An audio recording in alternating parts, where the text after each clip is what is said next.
Hi, my name is Don Murray. I'm the Florida State Executive Director and CEO for Mothers Against Drunk Driving. I want to talk to you today about this device. This is an ignition interlock device, and when installed on the vehicle of first-time DUI offenders, this device will prohibit that car from starting if the operator is drunk and will allow it to start normally if the operator is sober.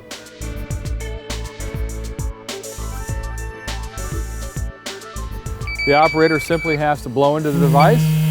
It will, in a matter of seconds, determine if they are drunk or sober. It will say the start light will come on and they turn the key as normal and drive away without any restrictions. If the operator, on the other hand, is drunk, it will simply lock the vehicle out. No matter how many times they turn the key, it won't start. It takes about 30 minutes for the vehicle to reset after a drunk attempt to start, and then they can try again. It is a life-saving device that we need to get installed on the vehicles of all first-time DUI offenders in the state of Florida. And now I'd like you to hear from Anna Redgate, a young mother, in her own words, who will tell you how her life was tragically altered by a repeat DUI offender.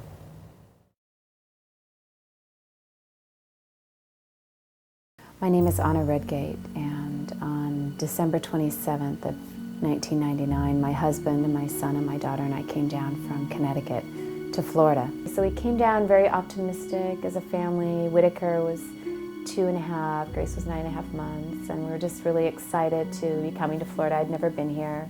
So we unpacked our car and got our children settled, and really took the next day to just as a family go out and get things that we needed from the store. New Year's Eve was our second day in town, and my husband went right to work. And the children and I went to the beach, and that was much better than unpacking and settling in. So Whitaker chased seagulls, and we got to put our feet in the warm Atlantic for the first time, and it was really delightful. New Year's Day arrived, and John got up early and went to work, and I stayed home with the children, and, you know, like a good mom, instead of unpacking and settling the house, I spent New Year's Day at the beach. And when I went across our side of the bridge, there were all these fishermen fishing, and they were all on one side of the bridge, not the other. And we had to go into the street to get around them. None of them wanted to leave their fishing poles. And going out into the street with a baby jogger so wide really made me feel uncomfortable. And I got to the park, and we walked around, and I'd stop to ask a police officer if it was a safe place to be, because I was just always very safety conscious, lifeguard and Red Cross and all of those things. And he said, "Yes, ma'am, and I'm here," and kind of looked at me funny, like I was a little nutty. We walked along the water's edge looking for manatee, and I was having my conversation with myself. You know, when you have 2 children that are 2.5, usually as a young mom, you talk to yourself a lot. And we stopped and watched a dive boat load, and it was a beautiful evening.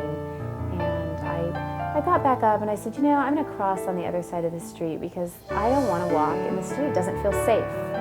And I went to the light and I pushed the button a whole bunch of times to make the light change faster. And when I got my little walk sign, I walked across as briskly as you could in Birkenstocks, and I waved to the car, stopped at the light, and like, "Hi, I'm here." And I think they waved back, and I got on the sidewalk and I thought, well, maybe I'll stop at Peanut Island and just, you know, this little island in front of me, and watch the sunset over Peanut Island and Palm Beach and Riviera Beach and West Palm Beach. It was just, I could see Singer Island, I could see all the islands, and it was just gorgeous. And I said, nope, I have to go home, there's chicken in the oven.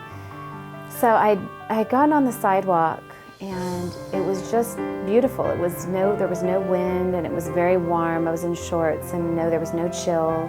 And I had my back to the light, and I remember I was walking across the bridge. There was nobody in front of me, nobody on the sidewalk, not one fisherman. And I must have been about 15 feet away from the light, and I remember that I know that the light was still red because I could see the red glow on the back of my hands. And being in this moment of bliss, the next thing I know is dead, you know? Over my left shoulder, I had no screeching brakes or warning. All I saw was the car that I had waved at, that had waved back at me, heading right for me. I had no point of reference, like that it had been hit or how it was heading. All I know is heading right directly for the children and I on the sidewalk. Whitaker had been on the side of traffic, and Grace had been on the side of the bridge. And as the car dragged the stroller out of my hands, it spun it around, and in front of me, Grace was in front of me by the car, and Whitaker was pinned up against the bridge, and she was laying on top of her brother's lap, but her feet were facing me. I just picked her up like you pick up a baby, and I held her in my arms. The only difference was that my right hand was inside of her body. My life fell to the ground. Everything just dropped away from me. I just felt like I was helpless. I mean, I trained to save lives and taught first aid for the Red Cross, and I could do nothing. And I ran into the street carrying Grace, and I was screaming to God or anybody to help me. Sirens came and helicopters came and ambulance and fire trucks and police, and I saw her being carried from the scene, and they put her on the ambulance and they took her away. They wouldn't let me ride with her. They were extracting numbers from me, like, so they could call my husband. The doctors, nobody would come and talk to me until he arrived, and when he came in, he just fell to pieces. He saw me and he saw Whitaker, and he knew Grace wasn't with us. And the doctor came in to tell us that Grace was gone. It was very surreal. I mean, you just go in and there's somebody on one side of you complaining of indigestion, and another person, complaining because, I don't know. They had an ingrown toenail. It was just very trivial. And you go in and they had just wrapped Grace in layers and layers of blankets because they couldn't stop the bleeding. And the nurses had positioned her one arm up and made her beautiful for me. The color was gone from her face and her lips were blue. I leaned over to kiss her. And the last sound I ever heard from my child was not mama or I love you or the sound of the air of my body pushing her out of her lungs. Just the weight of me just forced that last bit out. And I kissed her and her lips were cool. I got to sit there next to her as they picked the glass out of my feet and checked me. I couldn't even feel at the time that my arm was broken. I could feel nothing.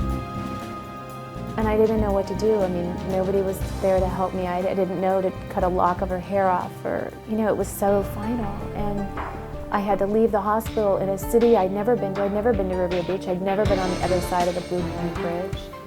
And the next day, I got up after no sleep and the police were there and I had to give this report like I'd done something wrong and go over every detail of my walk. And I didn't know that we had been hit by a drunk driver. I didn't know that. I thought I had done something wrong. The police officers told me that Robert Barnes was drunk and he had left a topless bar. He was 64 years old. And he said in the police report, well, I didn't kill nobody, did I? Well, yes. And when he found out he'd killed Grace, he still wanted to know if he could go take care of his daughter.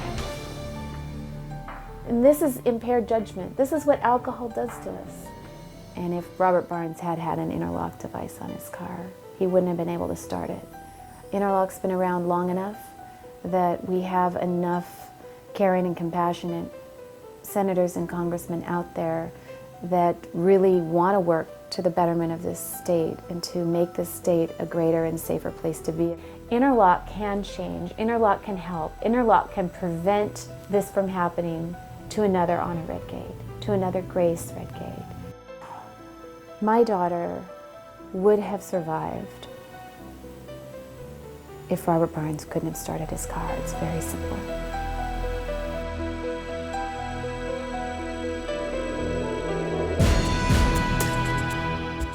Anna's story is tragic no matter how many times I hear it, and it represents just a small portion of the number of DUI deaths and injuries that occur by repeat DUI offenders here in the state of Florida. House Bill 369 and Senate 456 will mandate the use of ignition interlock devices like this in automobiles, so repeat offenders won't have a chance at hurting themselves or others. We really ask for your support of House Bill 369 and Senate 456. Thank you very much.